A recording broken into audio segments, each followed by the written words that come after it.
Lisa, for taking the time to help to tell us, what the information or resource we have here to help students. Yeah. Good morning and welcome to Send Silence Packing. This is our suicide prevention exhibit.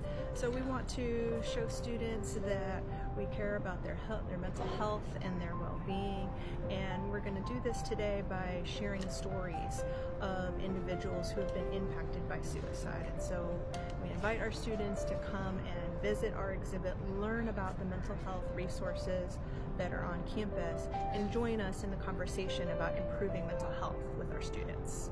Okay, thank you very much.